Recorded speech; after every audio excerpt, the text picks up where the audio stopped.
Hello there and welcome to a webinar about data sharing principles. My name is Bente Liljaby. I'm going to be your host today, but I also have some stocks invested in data sharing from my time in the group of Earth observation. Now, this webinar is a co-hosted webinar by two Horizon 2020 projects. It's eShape and NextGeos. What is common for these two Horizon 2020 projects is that we are producing a lot of applications and services based on Earth observations. In eShape, there are 27 different pilots being developed covering a whole range of topics. In NextGeos, which is a European data hub and platform, we are now more than 14 different pilots covering, again, also the same range or a wide range of applications. So obviously, data sharing and data management principles are key to us, and we are super happy to have some very, very skilled experts with us today. And I will introduce you shortly to them. Here you see Sylvie and Bob. But before we really start, we do the regular thing that I do when I'm hosting a webinar. We do a weather report first. So, Sylvie, well, I can reveal you will be introducing yourself later, but I can reveal that you are working for Météo France. So can you tell us what the weather is like where you are and where you are right now? I am now in Toulouse, in southwest of France. The sky is blue. We had fog this morning, but now it's weather is very good, and we have 8 degrees Celsius. Sounds wonderful. How about you, Bob? And you are on the East Coast. Yes, I'm in New York, just north of New York City.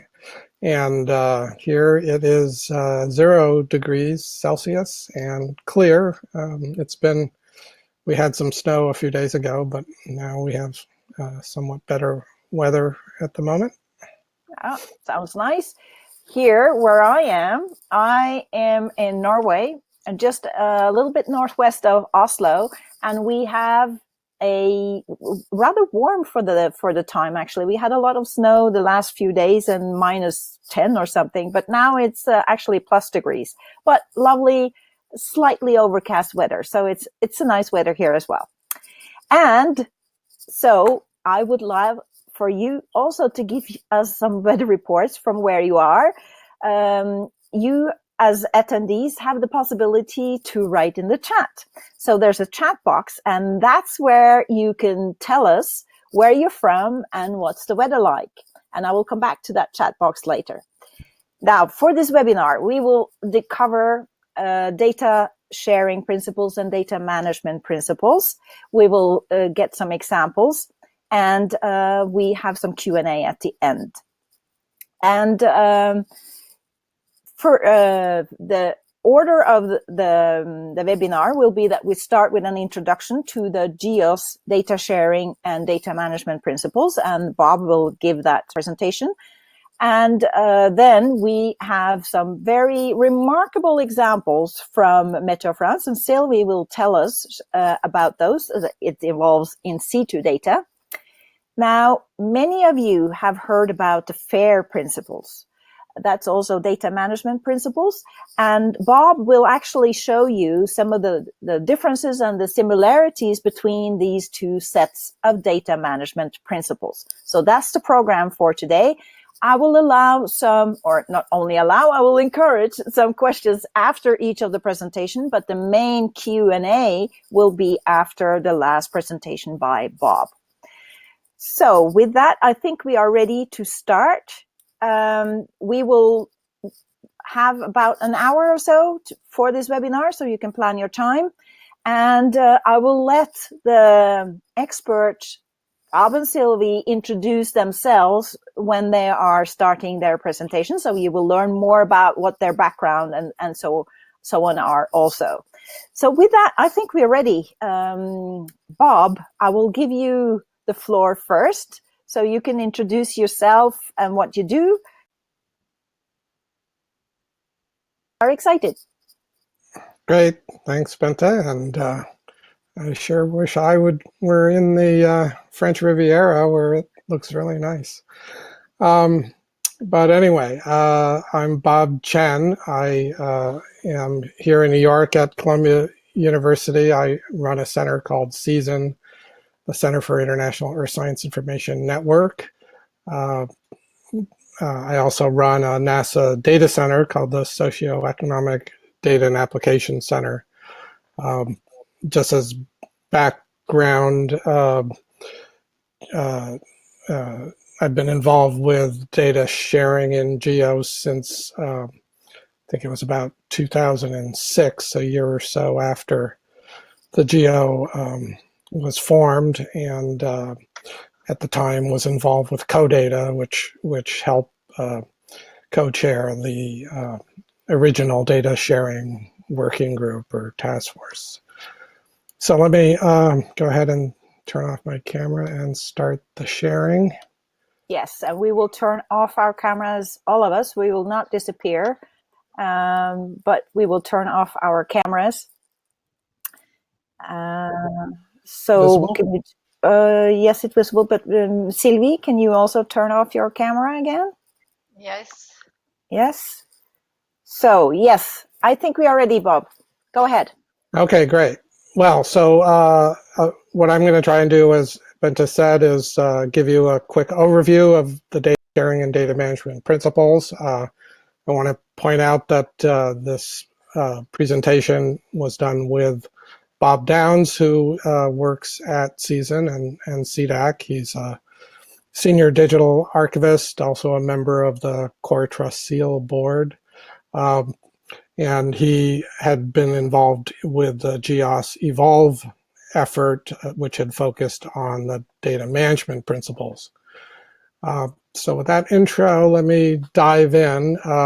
Won't go into the longer history of the data sharing principles, which, as I mentioned, started with the first GEO implementation plan in 2005.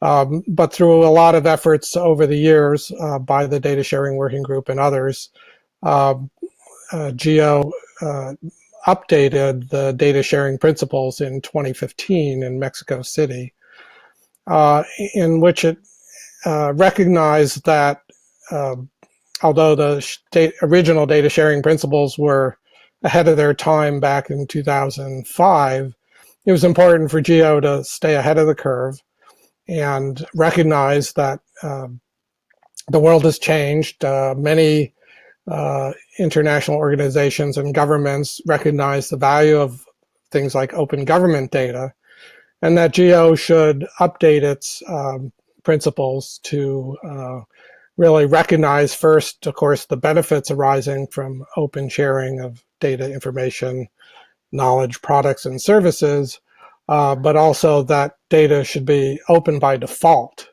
That is, the assumption would be that data entering into to be part of GEOS, a Global Earth Observing System of Systems, ought to be assumed to be open unless the contributor specified restrictions or charges or other conditions. So that's the first principle. The second principle, of course, being a voluntary intergovernmental organization, GEO is not like a treaty. It's not like a UN organization. We can't escape the idea that international instruments, national policies, and legislations do supersede things like open sharing of data where it's necessary. And of course, as scientists, we recognize there are certain areas in which data sharing, fully open data sharing, isn't always possible because of things like privacy and security concerns. So Principle 2 continues that, but it also emphasizes the need for minimizing those restrictions and limiting the cost of reproduction and distribution. And finally, the third principle, which carried over from the first set, was that minimum time delay was important. That getting data out quickly, not necessarily reserving time for a scientific publication, for example, was important. So the other half of this is GEO's effort to recognize and provide principles and guidelines related to data management. These evolved really in the last 5-6 years. And I think the group that developed this did a very nice job of clarifying, grouping, and actually labeling the different data management principles. I'll go through them very quickly in a minute. But I think it's important to recognize that these have been accepted by GEO members and participating organizations when they join GEO. But of course, GEO's not, as I said, is voluntary.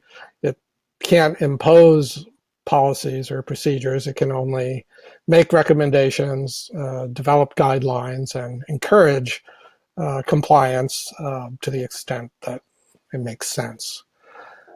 So there is a brand new joint data sharing, data management working group that was formed at the Canberra Plenary and Ministerial a couple of weeks ago. It's still being reformed, but many of the earlier participants are going to continue. But as I'll say at the end, we're looking for new participants. So very quickly, discoverability obviously is a key issue, and metadata is essential to that. I don't think for this group I have to go into it in much detail, but certainly one issue is if there are data rights issues, licenses, that should be indicated in the discovery metadata. Online access, kind of a no-brainer. But encouraging not just download, but increased use of services, using open standards. I'll note, of course, that OGC is one of the co-organizers of this and has been very supportive of these types of approaches. Usability includes 3 principles. And again, I won't go in great detail, but to make data usable, obviously, they have to be reasonably and structured. There has to be good documentation. We really need to ensure traceability of data and have clear and transparent quality control. Again, I think once stated, these are pretty obvious, but getting these and starting to articulate how best to achieve these principles is part of the challenge. Preservation has 2 principles that, of course, one wants to ensure that data isn't lost and that procedures are there to support that, and that also the important data and metadata has to be verified and validated to make sure that they're actually accurate and authentic and reliable. And finally, somewhat separate from preservation is this idea of curation, and that data isn't necessarily just a static thing that you stick on the shelf, that it requires review, that certainly from the scientific community's viewpoint, reprocessing is key. And then, of course, if you have different versions and good version control and traceability, you really need persistent identifiers.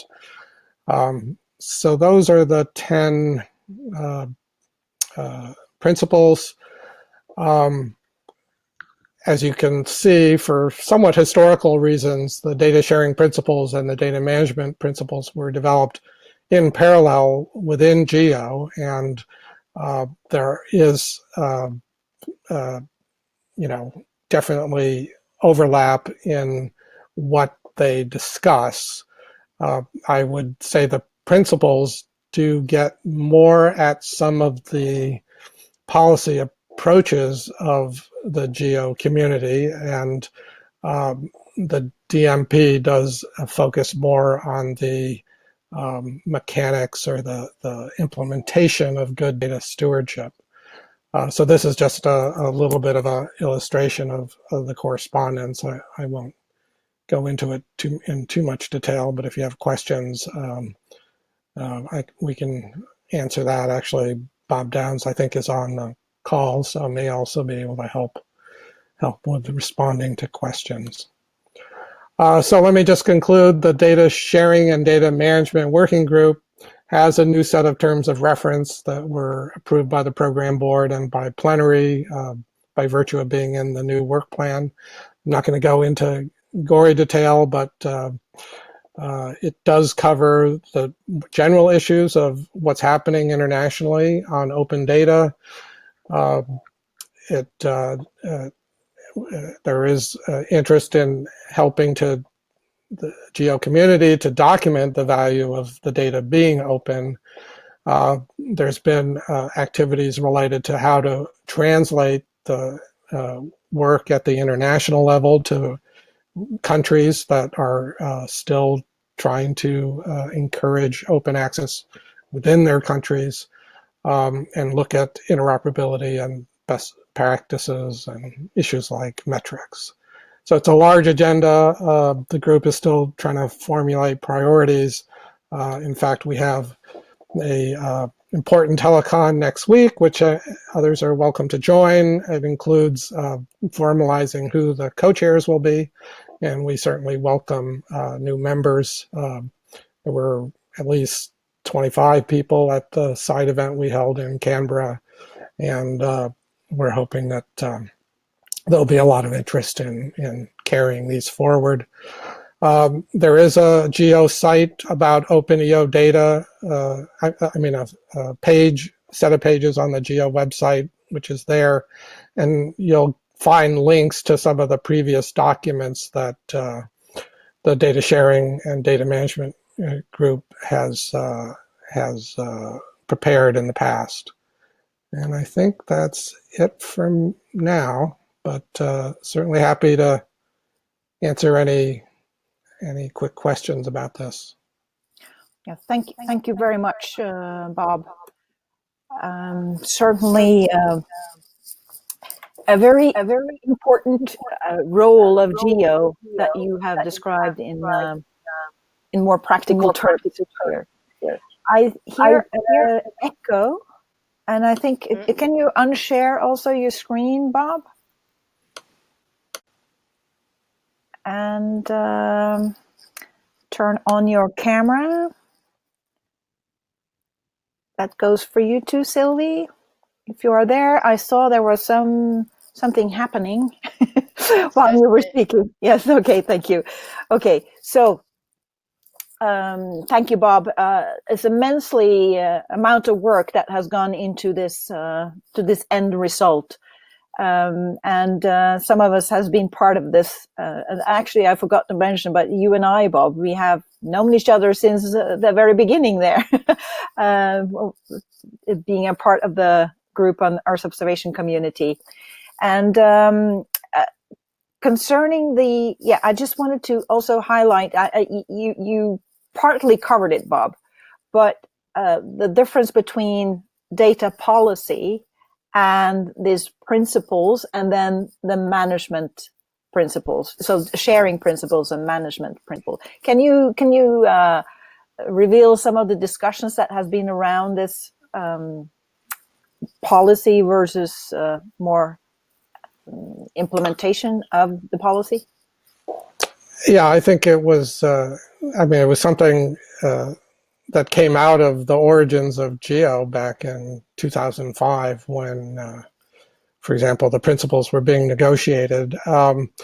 It's this idea, since GEO is voluntary, the member governments don't feel that it can set policies where the implication of the term policy is that members are obligated to conform with the policies. And so the governments were fine with principles that are, of course, aspirational, and all the members can aspire to adhere to the principles. And oddly, they're fine with guidelines and procedures that are established because, again, a country can follow the guidelines or follow procedures or not, and contribute to GEO and GEOS what they want. But we were very explicitly told, don't talk about policy because governments will read that as a prescription coming from a group that, doesn't have the status of the UN or a treaty where governments had actually made an agreement to abide by something. And so that's the distinction that we've had to be careful to make for the last 15 years. Yes, yes. So it's I wanted to highlight it because for many, policy can be within an organization as well. But in this context, we are talking about policy as a governmental policy, and as you said, more legally binding. So that's why I wanted to make sure that people understand the difference and the reason why we are talking the way we are talking about this principles in GEO. So Manuel, he's asking you a question, Bob. How do you achieve version control? Do earlier versions of data sets remain available within GEOS? Well, I think the availability is up to the providers. I think what the principles argue for is that all versions have a persistent identifier, so that you can see that there's a change. You can trace back, at least to the metadata or landing page, the previous versions that might have been used, say, in a paper. But the availability is kind of another issue, because obviously that impinges on resources and other issues. I mean, I certainly think most of the data managers would want to keep earlier versions in some form, even if the level of service is limited. Yes. Thank you for that. And I also want to emphasize this Marie-Françoise Vadreau from ODC, as you mentioned, Bob. So Marie-Françoise is working not only in OGC and not only in XGEOS, but also in eShape. So we are happy to have Marie-Françoise with us here also today. We can bring her in the room. If you have questions directly to Marie-Françoise, we will be able to bring her in the room so she can answer directly. But for now, in order for us to move on, I think it would be great now to hear the value, an example of the value of actually adhering to these principles. And Sylvie, I think you have a great example to show for us. Yes, I try to. Yeah, but before you do the screen share, can you introduce yourself so people know a little bit more about you? Okay, so I work at Météo France, the French National Meteorological Service in Toulouse. I am a climatologist. I always was a climatologist, and I have been in charge of climate data rescue for in situ station since 2003. I am climate data rescue is a very long term process. And that's why we can recover data a long time. I am associated expert of the WMO expert team on data rescue and management. And Météo France has been involved in several international and national data rescue projects. We are now involved in the Copernicus CS3 ACE data rescue project. Okay, nice. I So think we have a real it's enough. expert. Yes, yeah, no, well, I'm sure there's more, but this is really you are really a user of the data and working with the data as well. So let's hear it, Sylvie. I will turn off my Yes, camera and then yes, I turn. Okay, I share. So, yes, yes, and then turn off your camera. ah, turn, yes. So please, yeah. So while Yes, I Sylvie, have to do. Yes, yeah. yeah. Mm-mm. So thank you for the questions, by the way, and do please ask questions again. Is that okay now? Yes. Go ahead, Yes. Sylvie. Yes. Yes. So I at first I will explain briefly explain what is a climate data rescue for metallurgists. Climate data rescue is an ongoing process of archiving, searching, and locating climate records on microfiche or paper media. So, for example, Meteo France has climate archives, and we have around 8 kilometers, linear kilometers of paper archives.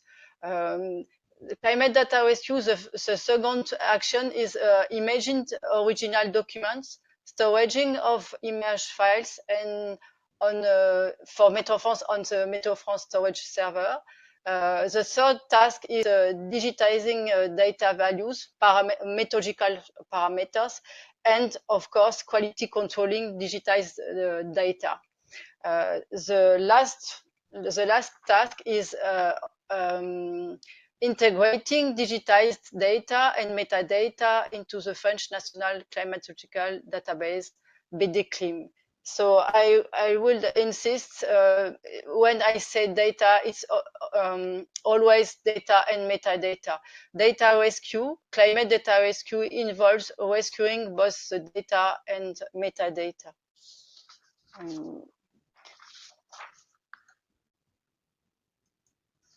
So I would like to show,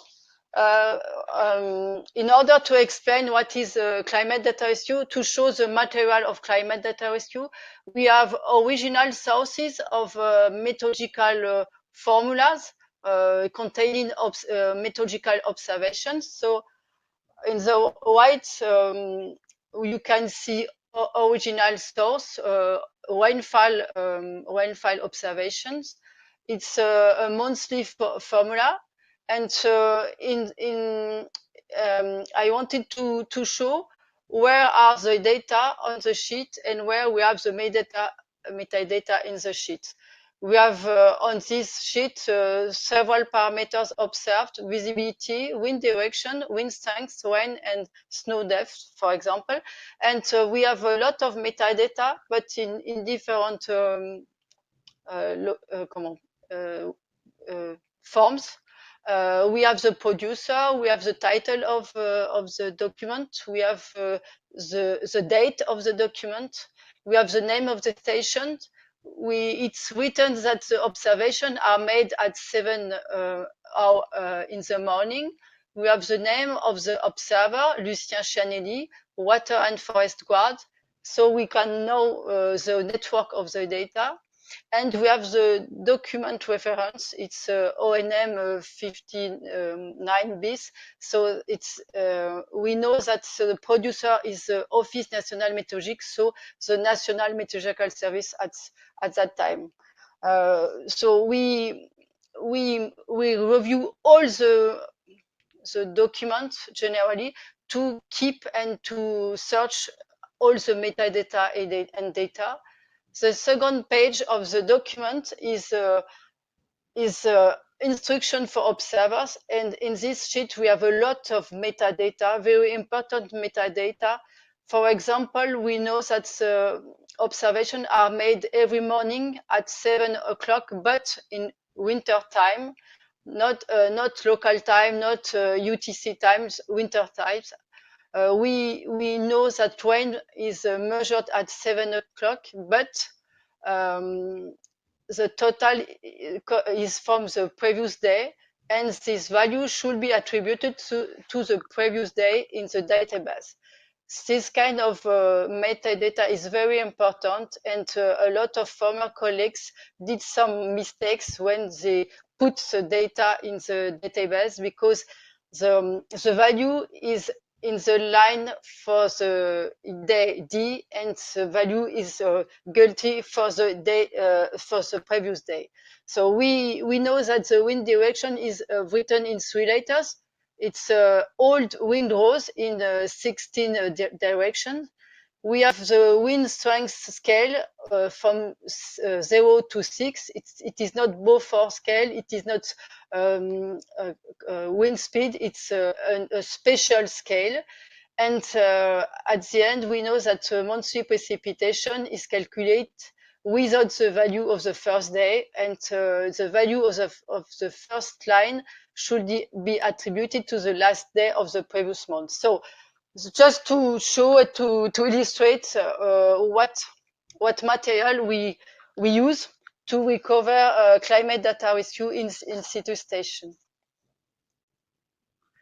Now I will illustrate how we are organized for this action of early data rescue, and how the data management principle are in the heart of our work. So I will show you all the example of the principle, data management principle.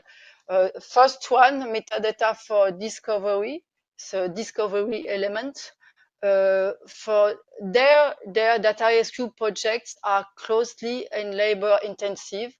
It takes a lot of time to locate data, locate records, and to find metadata. So duplication of work should be avoided.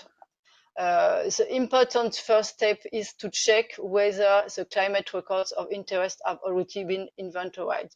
So catalogs are very important, and C3S was very motivated to create the global registry to catalog all the data recovered under several international projects. So now, the most comprehensive source of such information is the Copernicus C3S Data Rescue Registry. So you can have catalogs from upper air observation metadata inventory, for example. Météo France participated to a project on upper air observation, and all the data are inventoried and in catalogs. DMP2 online access. So when we search all data, earlier data, we search everywhere, and it's very useful for us to have accessible data via online services. It facilitates our work. We can find images in publications containing climate data. For example, the French National Library has an online service, and images of publications can be directly downloaded. We have a lot of old publications with climate data, and NOAA Library, for example, gives give access to image publication, and publication can be directly downloaded. Very useful for Africa countries, for example. We can too find some image archives, image original sources online. For example, we participated to image the meteorological observations of the Royal Society of Medicine. So with the access to this very old data from the 18th century, we could recover some data from this period. So thanks to this access. For data, there are a lot of databases, and for example, French climate database, BDClim, French climate data are stored in the BDClim and accessible via online services. This data is accessible via online services for download with a visualization. About international databases, for our work, these databases are not so useful because the national database is more precise, and in international databases there were a lot of amalgamation of broad range of underlying sources. The DMP data encoding. The target user community here is the climatologists of Météo France. We have a national French climate database, BDClim. We use the PostgreSQL management system. We have different tables for data and metadata management. This is due to the history of the organization of the climatology in the past. We had special metadata formulas, information about the station, information about the station, and this formula was filled when creating the station and during the visits, site visits. So every year, data formula or climate formula, meteorological observation was filled every day or every month and sent to the national office every month. So the documents were not stored at the same place in the same location. We have different tables for hourly, daily, or monthly data. This choice is aligned with organizational needs and observing methods and user needs. It's very often in National Meteorological Office, this kind of organizations of data, and daily and monthly data are consistent with hourly data. And in the National French Climate Database, we of course have all the international standardized parameters. For data rescue, we don't recover all the data, too many data, and we recover the essential climate variables, and we recover the closest data to the original observation. That's it means that we recover daily temperature and precipitation, and we recover sub-daily surface pressure, sub-daily temperature, sub-daily wind speed and wind direction. We recover upper air temperature, wind speed and direction, and snow depths.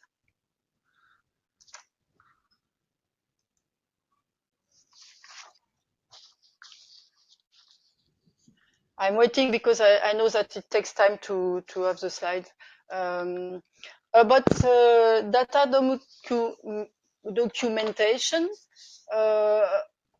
early observation used a broad range of instrumentation, emerging measurement system, and disparate measurement scales. When I say early observation, it means data from the 18th centuries. Retrieving the metadata is a very long and expensive process, which requires a lot of expertise. We do it because this data is super important to our work.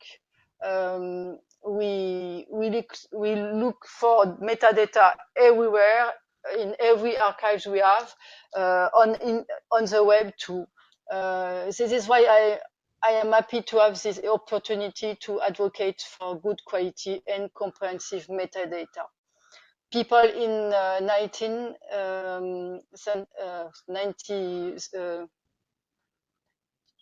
century might not know how important the data will be 100 years later. Now we know. So if I will explain what we do to recover metadata. For example, methodological formulas containing data of early observation are poor in metadata.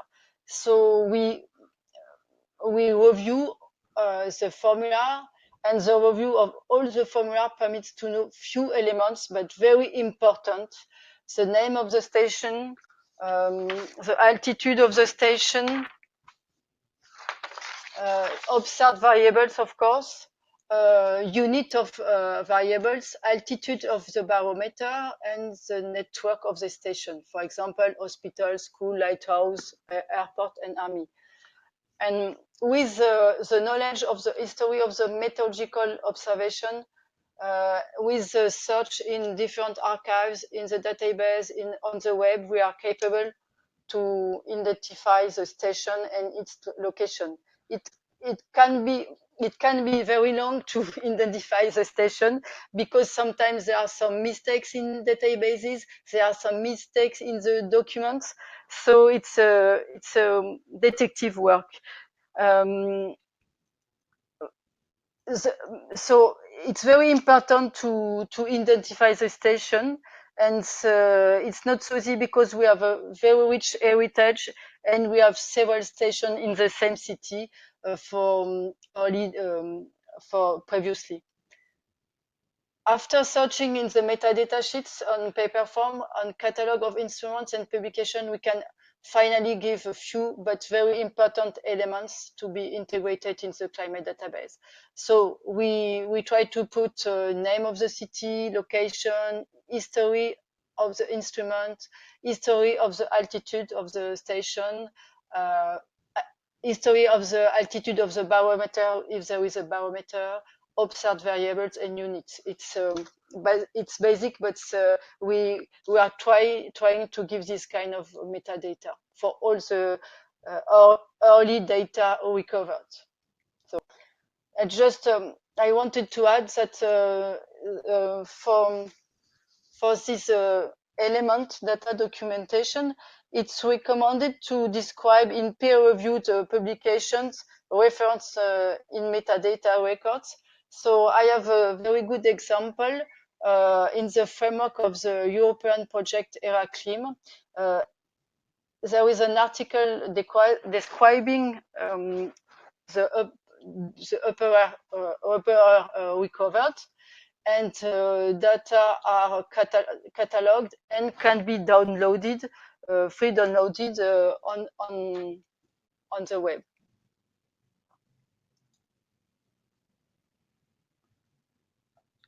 Data traceability.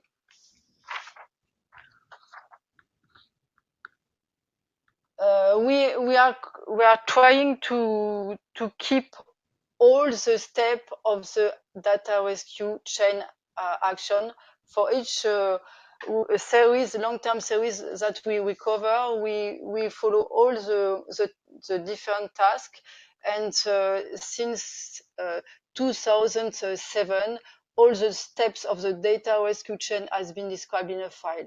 Action identifier, original sources, images, storage locations, specifications for data keying, very important for digitized data, name of keying operator, unit conversion calculation. Raw digitized data are also kept, and because operator case as ECs, so it is not the original sources, but it's not so far from the original sources. now we are trying to do best, and a new table in the database is being developed in order to keep some metadata about data rescue action in the climate database for direct access and direct easy access. Identification of action, station identifier, parameters, period, location of all digitized data. So a lot of metadata about the just action of rescue. And we have a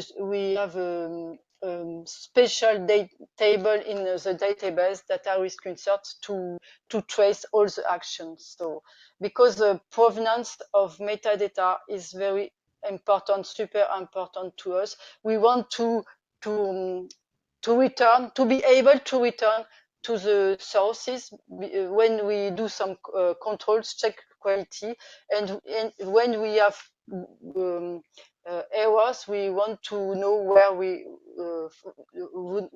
want to know the provenance of the errors.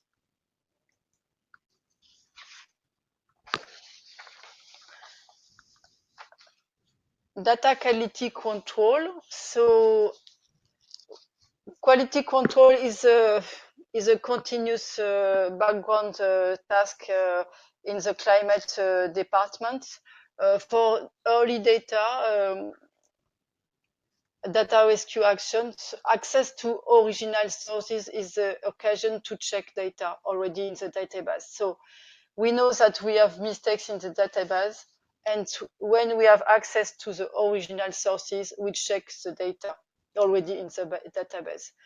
First checks and basis checks are station, date, and parameters. Sometimes there were previously some errors of identification of the station, errors of the date of the station, sometimes 1 day error, and sometimes error with parameters. For example, the pressure at the level stations and the pressure at the sea level. Numerous mistakes were made, and so we have to, for example, between lighthouses and semaphore, the location of these two buildings are very near, and so sometimes they did mistake about lighthouses and semaphore. We do other quality control on early observations. Digitized data, after digitizing, are checked before integration in the database by different automatic quality controls as close as possible to the controls used by controls used today and every day. Each early data has a quality control in the database. Data origin can be provided for early observation rescued since 2007. Before, we didn't have the metadata about early data in the database. We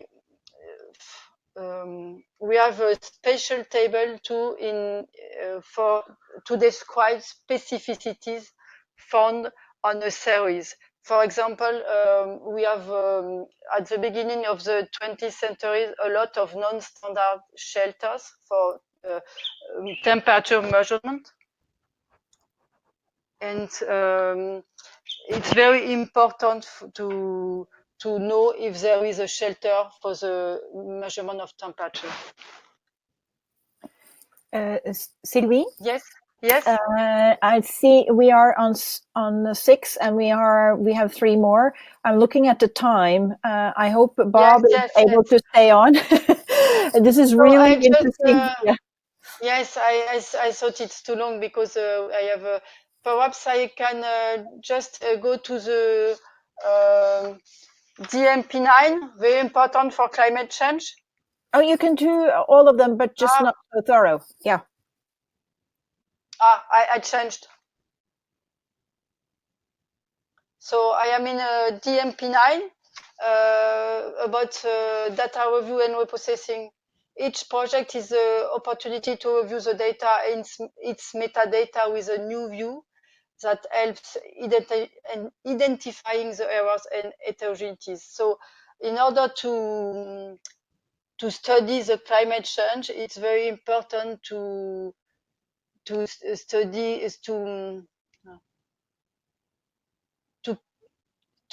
the long series, and because the long-term instrumental climate records have inhomogeneities, artificial shift due to change in the measurement conditions. So for temperature, for example, the change of shelter is a source of break in a series. So all the methodological services have an important activity of homogenization of long series that aims at reviewing long series of data and identifying the disruptions. So for this kind of work, metadata are very useful and very important to analyze which can be the source reason for this disruption and to determine accurately the break dates. So we homogenize the temporal series of temperature and rainfall, and we store this monthly homogenized series of measurement into a new data set in a new table in our database. We always keep the original data. So these homogenized series are the reference series for climate change detection and attribution studies and for past climate evolution diagnosis. DMP10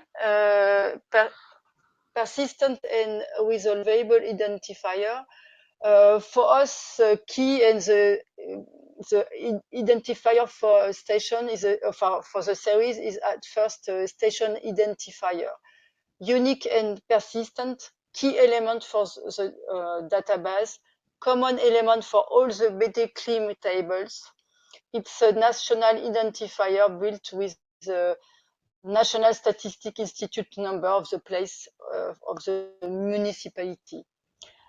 We build the station identifier with the number of the city and the number of the station in the municipality.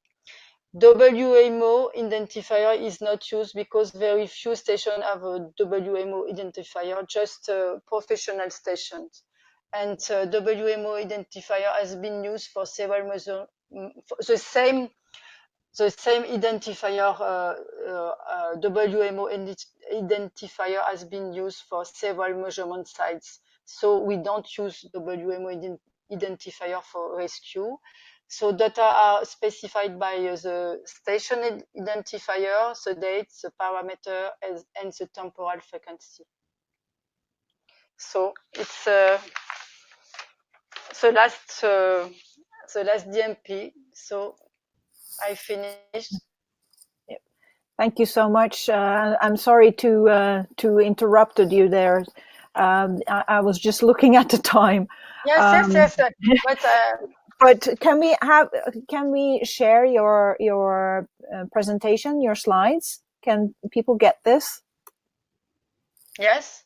Yes, great. So we can share, because you went through each and every one of the data sharing principles there and gave us a very concrete examples in the field of climate change and climatology.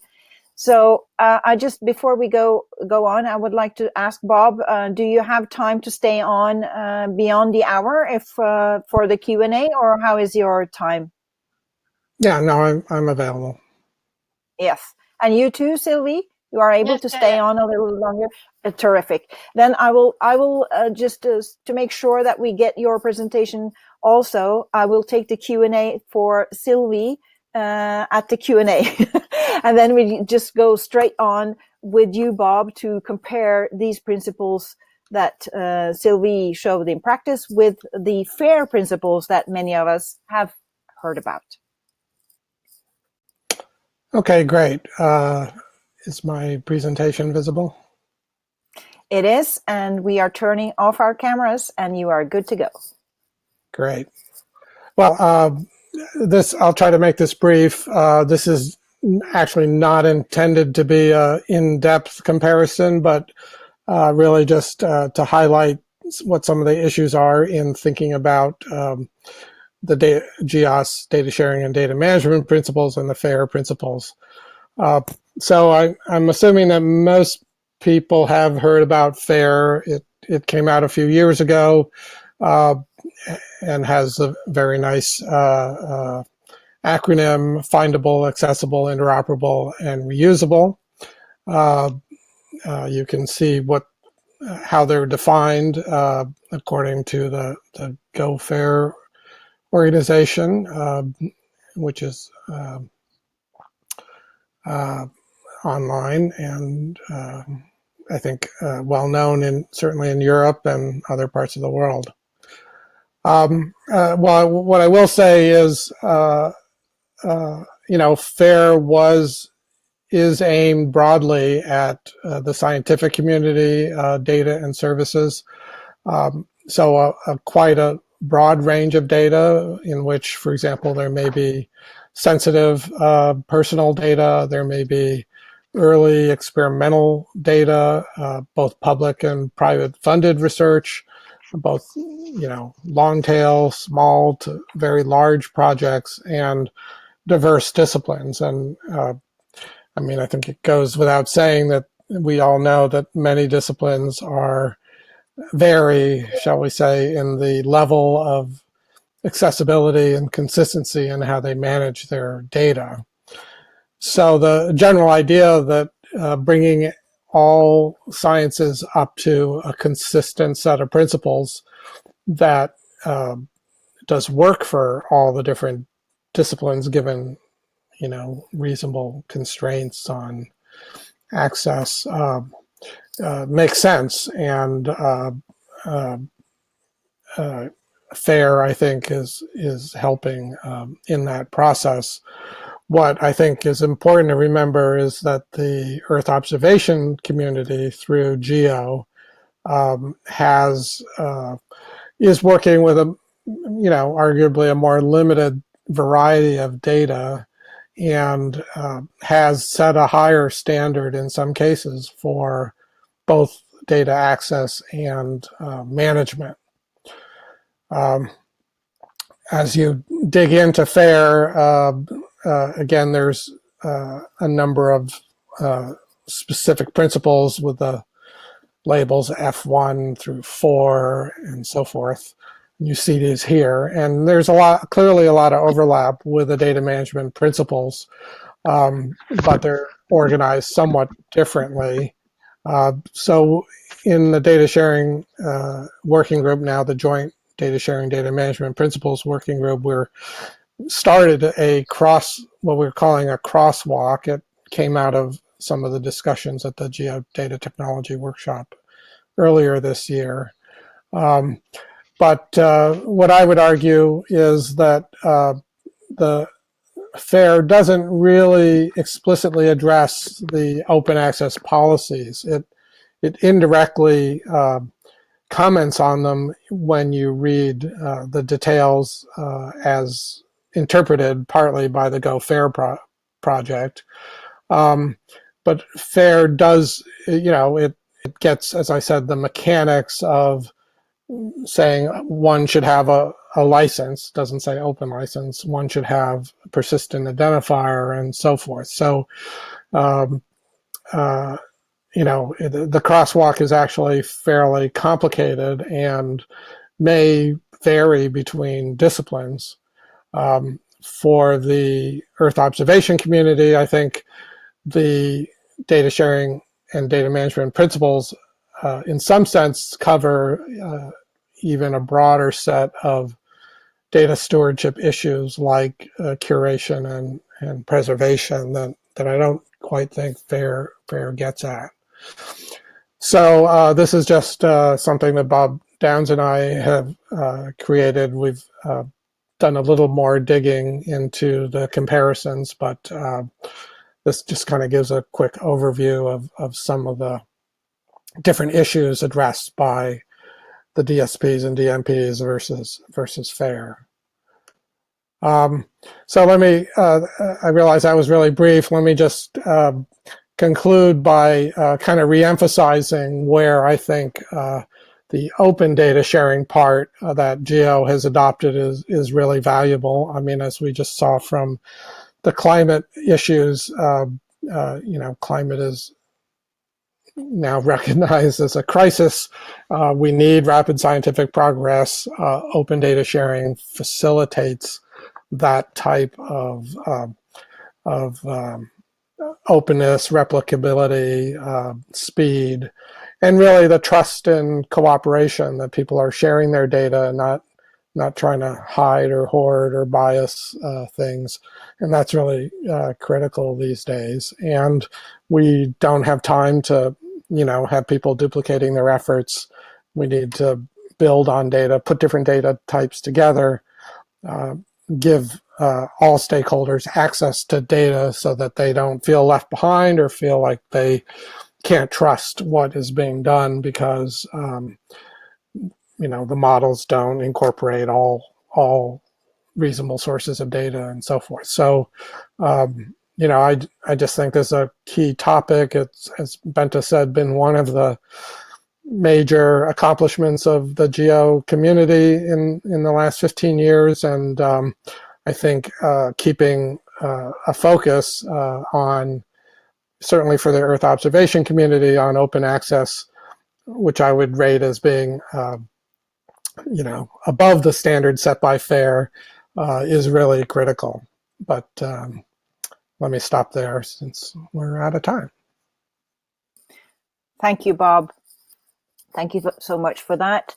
We can come back to code again. And yes, it's very interesting to compare the FAIR principles with the GEO's principles, and not the least, I have to admit, I'm really proud on behalf of the GEO community what we have achieved with respect to the data management principles. I think, in short, Bob, you could say that you said very carefully, very diplomatically, that FAIR is not covering, I would say the data life cycle. So in Geo, we also address the last part of the life of data, as Sylvie has shown us so clearly that these data is really, really important for reuse and to keep them alive as long as possible. So I want to open questions. I see while you are writing questions to both Sylvie and Bob, I'm going to share the comments that Marie-Françoise has written, in case you haven't noticed. She points out that Sylvie, you are working relentlessly, I think, to search to find more data. That is right. You have a rich heritage, haven't you, in France, with all the colonies and everything. I guess you have long time series covering basically the entire world. Yes, we have long series from the French colonies and for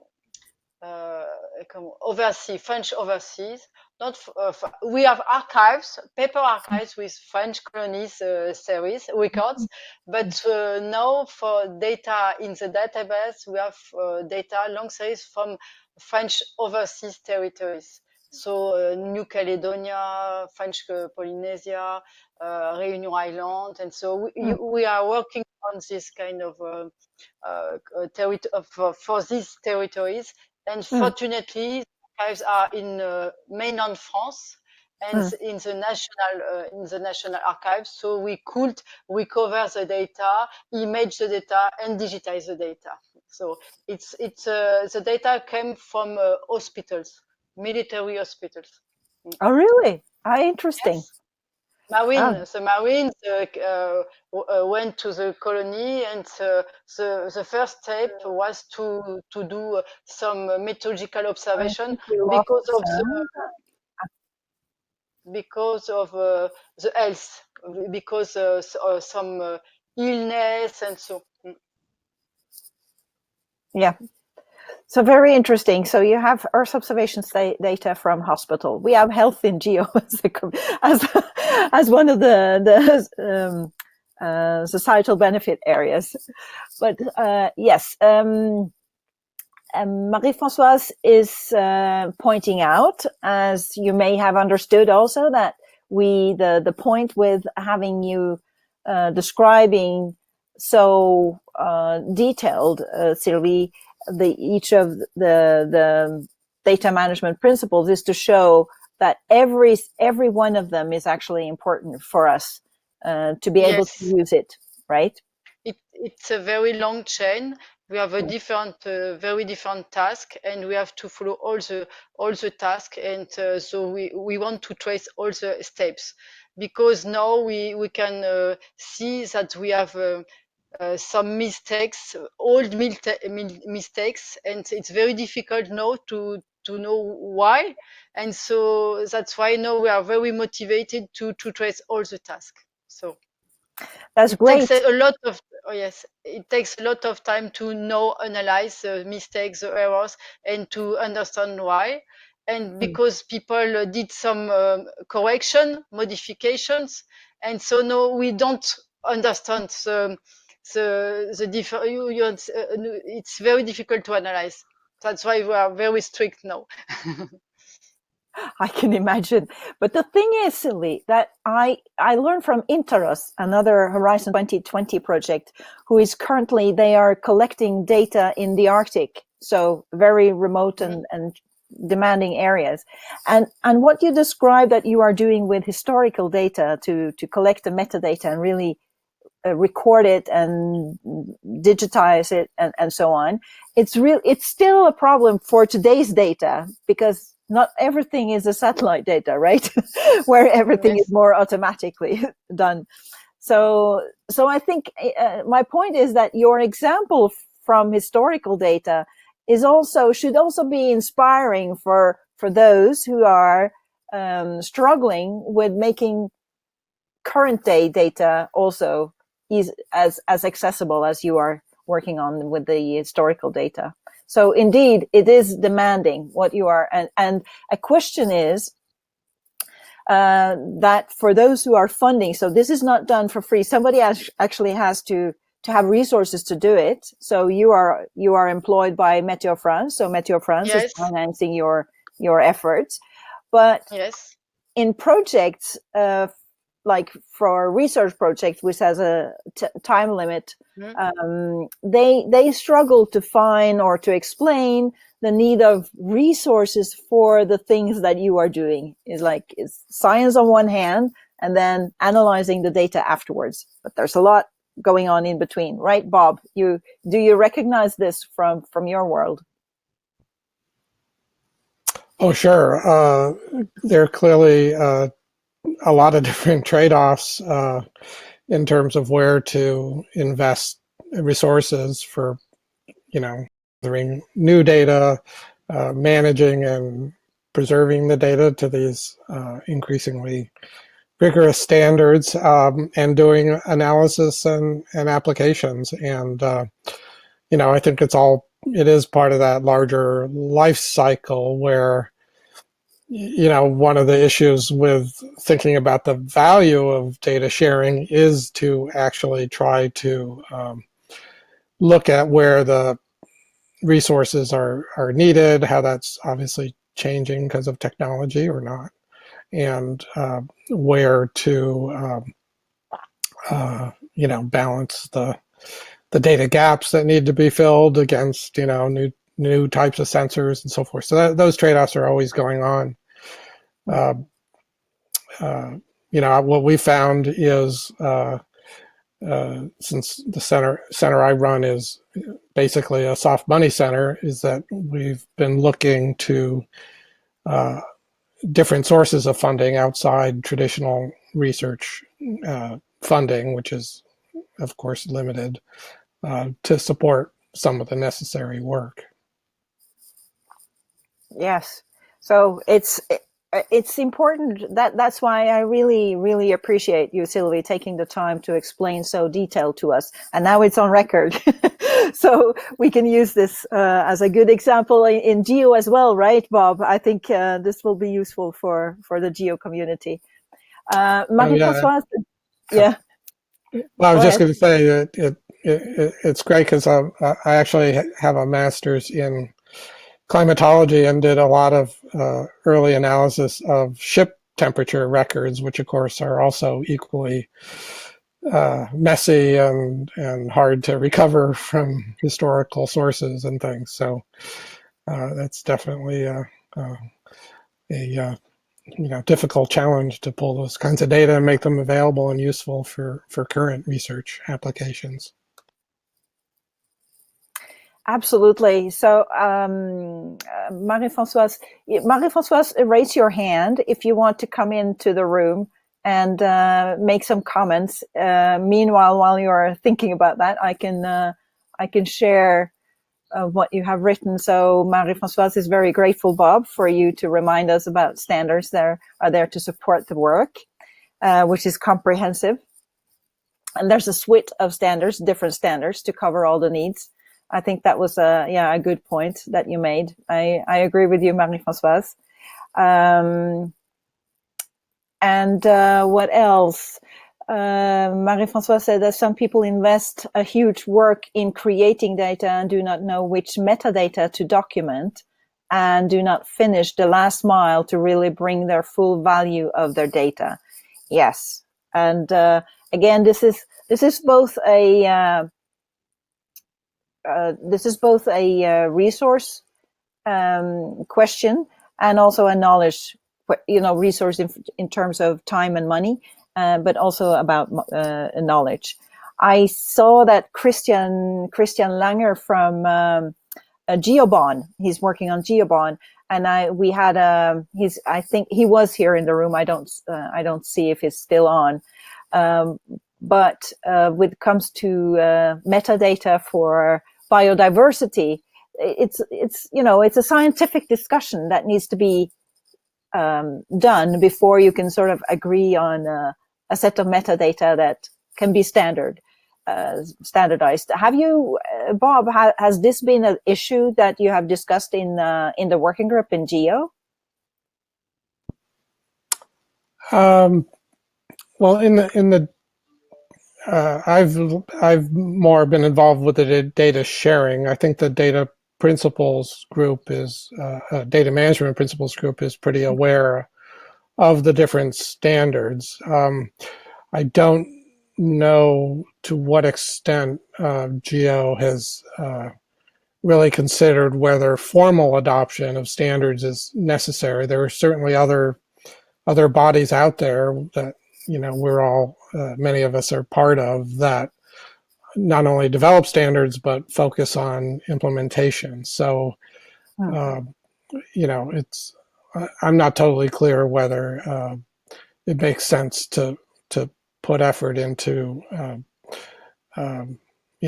wider adoption or agreement on standards. Certainly for the very the core infrastructure, there have to be some standards that are implemented, and that's probably been discussed in those geo tasks.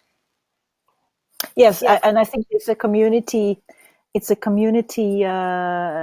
effort that is necessary. So I will immediately jump to a question from Lionel. Thank you, Lionel, for commenting or asking. As I know, there is no one size fits all. ISO 19139 is a kind of a Swiss knife covering a lot of potential needs for metadata documentation. I'm not familiar with this ISO. Anybody here? Sylvie or Bob, do you know this ISO standard? No, we have the WMO standard, so we go the standard. So. No, I think you're right, Lionel, that there is no one size fits all. I think what we, I guess, concluded more or less is that each of the communities. So for biodiversity, the biodiversity communities is the right set of expertise or group of expertise that needs to develop that. Oh, hi, Christian. Oh, you're still there. Lovely. And then you have, and then you mentioned, Bob, that you need a core the core infrastructure also needs to be based on standards. I know Marie-Françoise will be very happy to hear all this because standards is at the core. Marie-Françoise says the communities create profiles. Yes. But GEOS, I mean, the infrastructure of Geo is the goal is to make the data interoperable, right? So standard is one of the tools to make it interoperable. The data management principles and the data sharing principles both are one of the tools or two of the tools that we use to make data interoperable. I think that's the context of this. I don't know, Bob, do we the interoperability issue is high up in the consciousness of the group, I assume. Oh yeah, I mean one of the areas that the data sharing people have worked in a lot is legal interoperability and the use of what's essentially a de facto standard, which is the Creative Commons licensing. We looked at a number of other approaches to open licensing, but certainly Creative Commons was far ahead of anyone else in terms of having machine readable licenses that were validated in basically every national jurisdiction around the world. So that in particular in that area is a standard that was recommended in some of the various both GEO and Research Data Alliance activities. The all the other data management principles each of them have their own set of standards. One that I know Bob Downs is working on is a new set of trust principles which relate to the stewardship. Those are still in development. But when we think, we not only have to think about the data being persistent in the long run, we have to think about the institutions that hold the data being there in the long run, because if they don't survive, then the data gets lost. And so there's a whole parallel effort of thinking about long-term persistence and stewardship of trusted digital repositories. Absolutely. A good point. Thank you, Christian, for he is sharing with us the latest essential biodiversity variable metadata developments. Thank you for that, Christian. So there you can see some examples of a metadata that is necessary for sharing this data. And Marie-Françoise is giving us the number of the ISO for WMO that Sylvie is referring to. It's ISO 19115, y'all. So we are 1 hour and 17 minutes over the hour. Before we leave, I would like to ask you, I did a couple of polls. I saw that about half of you had heard about data management principles. So thank you for answering that. I will check the response to, I asked also, have you implemented one or more of the data management principles? And 70% of those who answered actually have done that. Now, we didn't have time to go very deep into all of these, so many of these topics, but it's a start. But if you can write to us in the chat what you would like to hear more about, we are planning to dive deeper into some of the topics here. We can cover more of the comparison between the geo data sharing and data management principle versus FAIR. If you want to learn more about that, we can go into individual principles if you like. We can go, I'm sure, Sylvie, that you have some more examples that you can share with us in climatology. So it would be wonderful if you could write in the chat right now if something springs to your mind immediately. And if not, please write it to us in, you could write a message in Twitter, NextGeos, @NextGeos, or you can go, this since you are here as attendee, you benefit from getting the replay rather immediately. Actually, a few hours after this end, you will have the recording in your inbox. Now, we will also post this recording on the YouTube channel of NextGeos, and that's where you can suggest more topics for future webinars. We organize a whole lot of webinars. I will be happy to organize more of these as a host. As you know, I'm here all the time.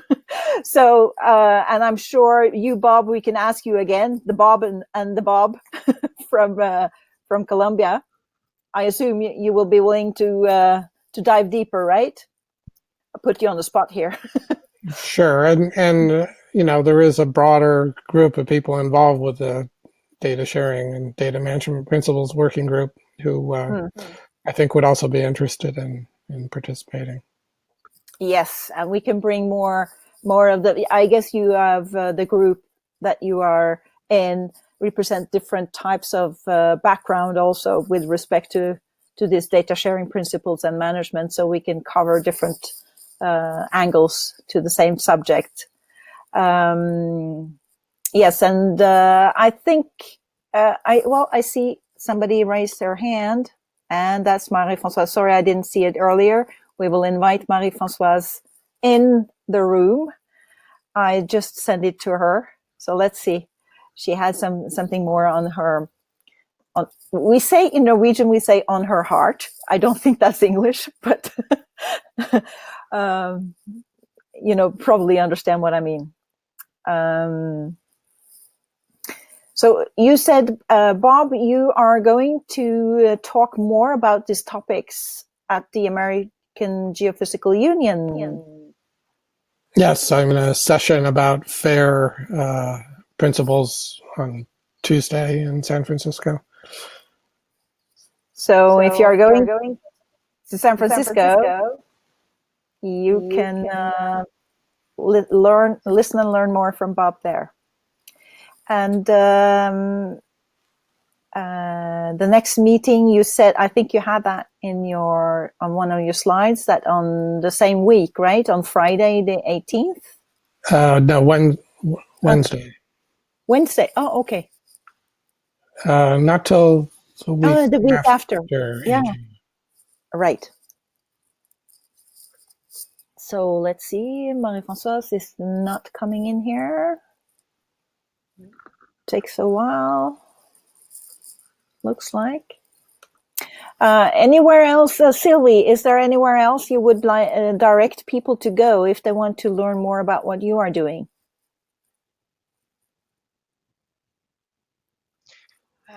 More, it's difficult. So,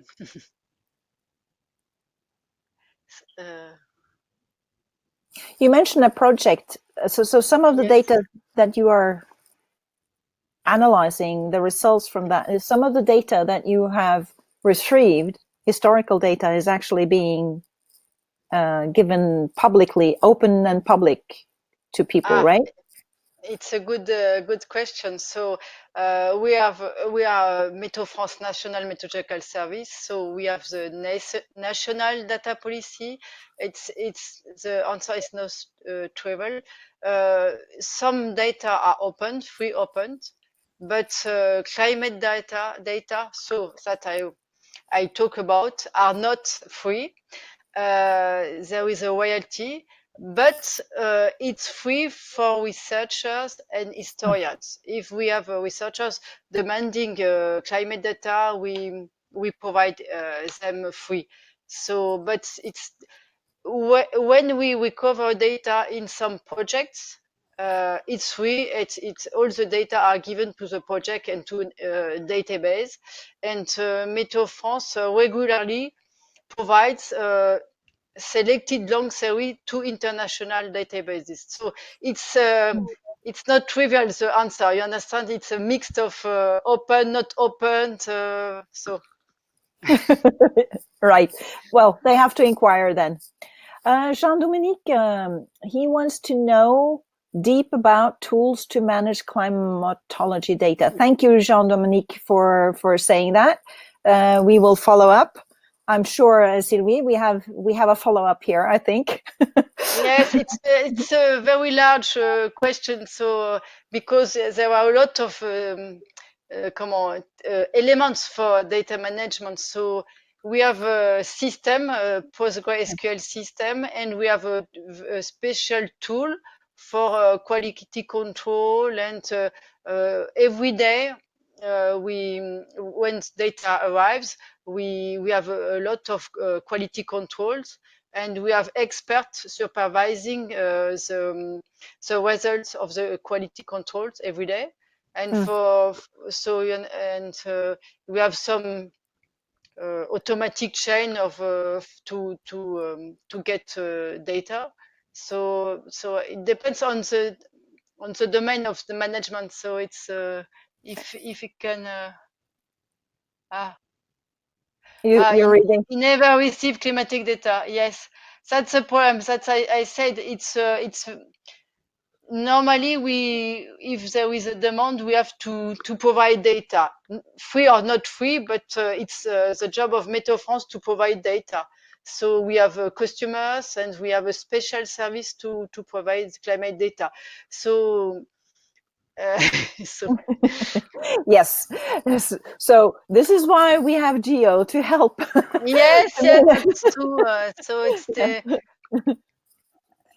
so I receive every week demand on early data from historians and researcher, PhD, and so we try to answer. So I don't Yeah. know what he did.